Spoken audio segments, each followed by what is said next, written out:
वह आखिरी सबक। उस दिन सवेरे स्कूल जाने में मुझे बहुत देर हो गई थी। मन में बड़ा डर लग रहा था। वैसे तो कोई बात नहीं थी, लेकिन हेबिल मास्टर साहब ने यह जो कह दिया था कि मैं सबसे सकारात्मक और आक्रामक क्रियाओं की परिभाषा पूछूंगा, और मुझे एक छोटा शब्द भी याद नहीं था। एक क्षण के लिए मेरे मन में आया कि आज स्कूल ही ना जाऊं और सारा दिन इधर उधर कहीं घर में से बाहर ही बिता दूं। दिन बड़ा अच्छा था। आसमान साफ था और मीठी मीठी धूप फैली हुई थी। सड़क के किनारे वाले जंगल में चिड़ियां खूब चहक रही थी, और लड़की चीरने की जो मिल है जिसके पिछवाड़े सिपाही कवायद कर रहे हैं, यह सब कुछ उन आक्रामक और सकारात्मक क्रियाओं से कहीं ज्यादा दिलचस्प था। लेकिन फिर भी अपनी तबीयत को रोकने का बल मुझमें था, इसलिए मैंने स्कूल की तरफ लंबे लंबे डग बढ़ाए। टाउन हॉल के पास से गुजरते हुए मैंने देखा कि बुलेटिन बोर्ड के सामने भीड़ बड़ी इकट्ठी है। गत 2 वर्ष में लड़ाई हारने, सेनापति की आज्ञाओं, बजट आदि की जितनी भी बुरी खबरें थी, वे सब इसी बुलेटिन बोर्ड पर प्रकाशित हुई थी। और मैंने चलते चलते ही सोचा, अब कौन सा नया मामला उठ खड़ा हुआ। पर मैं रुका नहीं। बरसात तेजी से लमक लमक कर चलने। डॉक्टर लोहर, जो अपने नौकर के साथ खड़ा वहां बुलेटिन पढ़ रहा था, चिल्लाया, बबुए भागो मत, जाओ, वक्त से बहुत पहले स्कूल पहुंच जाओगे। मैंने सोचा कि यह मेरा मजाक उड़ा रहा है, और मैं अपनी उसी रफ्तार से चलती ही चला गया। हफ्ता हफ्ता स्कूल पहुंच गया। स्कूल लगने पर हमेशा इतना शोरगुल होता था कि वह सड़क पर सुनाई पड़ता था। डेस्क के खुलने बंद होने की खटखटाहट, जोर जोर से एक साथ सबक पढ़े जाने की एक तेज आवाज, यहाँ तक कि ठीक ठीक शब्दों को समझने के लिए कान पर हाथ रखने पड़ते थे। और सबसे ऊपर मास्टर साहब के रूल का जोर, जो उस बार बार नीचे घर पटकने से होता है। किंतु इस समय सब कुछ शांत था। मैं सोच रहा था कि जब मैं चुपके से जाकर अपने डेस्क पर बैठने की कोशिश करूंगा तो बड़ी हलचल मचेगी, परंतु उस दिन तो वास्तव में सब ऐसी चुप नजर आ रहा था जैसे इतवार की सुबह है। खिड़की में से ही मुझे दिखाई दिया कि क्लास में सब लड़के अपनी अपनी जगह पर बैठ गए, और हेमिल मास्टर साहब अपना लोहे वाले भयानक रूल बगल में दागे हुए चक्कर काट रहे हैं। मुझे सामने के दरवाजे को ही खोलकर अंदर क्लास में घुसना होगा। अंदाज लगाया जा सकता है कि उस समय मैं कितना डरा और सहमा हुआ हूँगा, किंतु कुछ हुआ नहीं। मास्टर साहब ने बड़ी मुलायमियत से कहा, बच्चों, फैल जाकर जल्दी से अपनी जगह पर बैठ जाओ। हम तुम्हारे बिना ही पढ़ाई शुरू करने वाले थे। बेंच पर कूदकर मैं अपने डेस्क पर जा बैठा, तक कि मेरा डर कुछ दूर नहीं हो गया। मैंने नहीं देखा कि मास्टर साहब आज हरा कोट, चुन्नटोदार कमीज और काली रेशम टोपी, सबकी सब चीजें बेल बुतों से कड़ी हुई पहने हुए हैं। यह कपड़े वे केवल उस दिन पहनते थे जिस दिन इनाम बंटता था। यह नहीं, बल्कि सारा स्कूल एकदम शांत और गंभीर था। और मुझे ताज्जुब तो सब हुआ जब मैंने देखा कि पिछली बेंचों पर, जो हमेशा खाली पड़ी रहती थी, ग्वाल लोग भी बिल्कुल हमारी तरह चुप बैठे थे।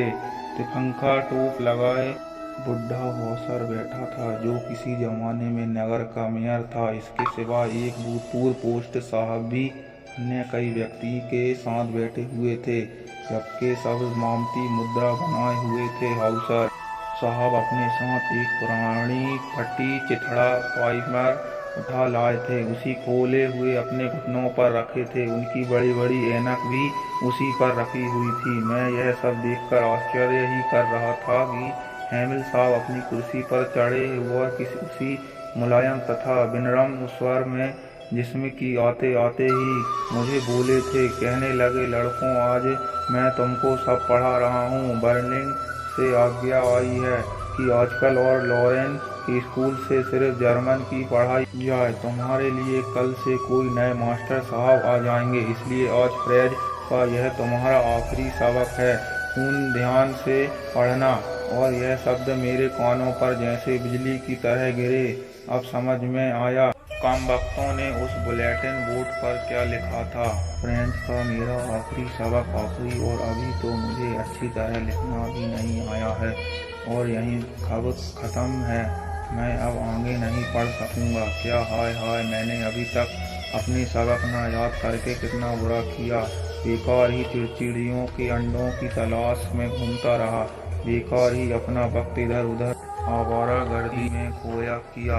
ये किताबें जिनकी सूरत देखकर मुझे बुखार चढ़ता था, व्याकरण इतनी भारी थी कि ले जाने में आफत पड़ती थी, और वह महात्माओं की कहानी आज सब मुझे पुराने दोस्तों की तरह लग रही थी, जिनसे जुड़ा होना अब असंभव मालूम हो रहा था। और बेचारे मास्टर भी तो वे अब हमेशा के लिए जा रहे हैं और मैं अब उन्हें कभी नहीं देख सकूंगा। सिर्फ इस कल्पना मात्र से ही मैं हेमिल साहब खटकी का भूल गया उनके उस लोहे के रूलर को भी। हाय बेचारा, आज इस आखिरी सबक के उपलक्ष्य में ही तो उसने अपने इतवार वाले बढ़िया कपड़े पहने थे। हाँ, और मेरी समझ में आया कि गांव के वृद्ध सज्जनगण क्यों पीछे बेंचों पर बैठे थे, इतने सुस्ते थे। अब वे फिर कभी स्कूल में आ जो नहीं सकेंगे। मास्टर साहब की 40 वर्ष की सेवा की प्रति अपनी कृतज्ञता प्रकट करने और उस देश का अभिनंदन करने जो अब उनका नहीं रहा था, वे लोग आए थे। मैं यही सोच विचार कर रहा था कि मेरा नाम पुकारा गया। आक्रामक क्रिया की परिभाषा सुनाने का अब मेरा नंबर था। क्या उस आक्रामक क्रिया की कठिन परिभाषा को बिना एक ही गलती किए हूँ मैं जोर से और साफ साफ नहीं कह सकता था, लेकिन पहले ही शब्द में गड़बड़ा गया और बुत बना खड़ा रह गया। दिल मेरा धक धक कर रहा था और ऊपर आंख उठाने की हिम्मत नहीं होती थी। मास्टर हेमिल ने कहना शुरू कर दिया था, फ्रेंच, मैं तुम्हें फटा फाड़ूंगा नहीं, तुम्हें खुद ही शर्म आनी चाहिए। कितनी बुरी बात है। हम लोग रोज रोज यही कहते थे कि वह बहुत तेरा वक्त है, कल पढ़ लेंगे, और तुम देखो कि यही कहते कहते हम कहाँ आ पहुँचे हैं। कल अब हमारे लिए नहीं आएगा। कल आजकल में वे जर्मन लोग आ जाएंगे और कहेंगे, यह क्या बात है, तुम लोग बनते तो फ्रांसीसी हो पर अपनी ही भाषा ना लिख सकते हो और न पढ़ सकते हो, और फ्रेज एक तुम ही ऐसे नहीं हो, वरना हम में से और भी ना जाने कितने ही ऐसे हैं जिन्हें यह भत्सना सुनने को मिल सकती है। तुम्हारे पिता तुम्हें पढ़ाने के लिए चिंतित नहीं थे, वे तुम्हें किसी खेत या पर लगा देना पसंद करते थे जिससे कि कुछ और आमदनी ही हो, और मैं भी दोषी हूँ ही। क्या मैंने अक्सर ही पढ़ाने की बजाय तुम्हें अपने बगीचे में पानी देने नहीं भेजा है, और जब मैं मछली के शिकार को जाता था तब भी तो तुम्हें एक दिन की छुट्टी दे जाता था। इस प्रकार हेमिल साहब इधर उधर की बातचीत करते करते फ्रेंच भाषा पर ही आ गए। कहने लगे, संसार की सबसे सुंदर भाषा है यह, सबसे ज्यादा साफ और सही भी। हमें इसकी पूरी रक्षा करनी होगी, क्योंकि जब देश गुलाम हो जाता है तब उसकी स्वतंत्रता वापस लेने की केवल एक ही कुंजी शेष रह जाती है, और वह कुंजी है उसकी भाषा। स्वतंत्रता की जेल में बंद मनुष्य के लिए उसकी अपनी भाषा ही उसकी स्वतंत्रतादायक कुंजी है। यह कह चुकने के बाद मास्टर साहब ने व्याकरण खोली और सबक पढ़ाने लगे। मुझे बड़ा आश्चर्य हुआ कि वह तो सब समझ में खूब अच्छी तरह आ रहा था। मेरा ख्याल है कि ना तो मैंने कभी इतना ध्यान लगाकर कभी पढ़ा ही था, और ना मास्टर साहब ने ही तबीयत लगाकर इतनी अच्छी तरह कभी पढ़ाया ही था। ऐसा मालूम होता था कि वे बेचारे जो कुछ जानते थे, जाने से पहले वह सभी पढ़ा देना चाहते थे, और सो भी एक ही बार में हमारे दिमागों में घूस देना चाहते थे। व्याकरण के बाद सुलेख शुरू हुआ। आज हेमिल साहब हम लोगों के लिए नई नई कॉपियाँ लाए थे, जिनमें बड़े ही खूबसूरत गोल गोल अक्षरों में लिखा हुआ था, आजकल फ्रांस, आजकल इतने बड़े बड़े शब्दों में लिखी इन कंपनियों के सफ़े क्लास भर में ऐसे लगते थे जैसे हर के डेस्क पर झंडा फहर रहा हो। और सब चुपचाप बैठे लिखने में तन्मय थे। पन्नों पर चलती हुई निब्बों की आवाज भर होती थी। एक बार कुछ भौरे कमरे में उड़ आए, किंतु किसी ने भी उनकी ओर ध्यान नहीं दिया। छोटे छोटे बच्चों ने भी नहीं, जो अक्षरों की गोलियां को भी ध्यानपूर्वक इतनी सावधानी से बना रहे थे जैसे वे गोलियां भी फ्रेंच हो। छत पर कबूतर बोल रहे थे। मैंने सोचा, क्या वे इन कबूतर को ही जर्मन में बोलने के लिए मजबूर करेंगे।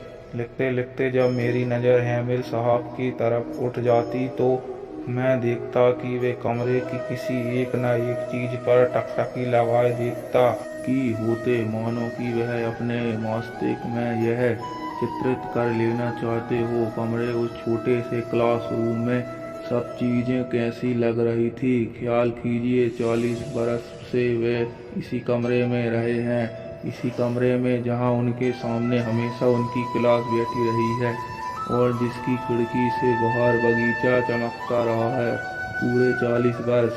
सब कुछ वैसा ही था, केवल डेस्क और कुर्सियों घिस घिस कर चिकनी हो गई थी। बगीचे में बालंट का पेड़ बड़ा हो गया था और वह हाफ बेल जो स्वयं उन्होंने अपने हाथों लगाई थी, खिड़कियों के सहारे बलखाती हुई छत पर जा पहुंची थी। उफ, बेचारा गरीब, यह सब छोड़ते हुए उसके दिल में कितना दर्द उठ रहा होगा।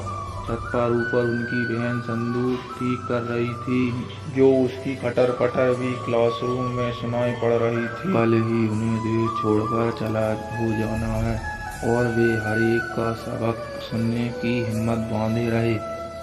सुलेख खिलाने के बाद इतिहास का एक पाठ उन्होंने पढ़ाया। फिर बच्चों ने वाह बेबी और वो करके शोर करना शुरू कर दिया। वहाँ कमरे के पंखे, बेंच पर वृद्ध अफसर ने चश्मा पहनकर और प्राइमर दोनों हाथ में पकड़कर पढ़ना शुरू कर दिया और वे भी चिल्ला से ही रहे थे।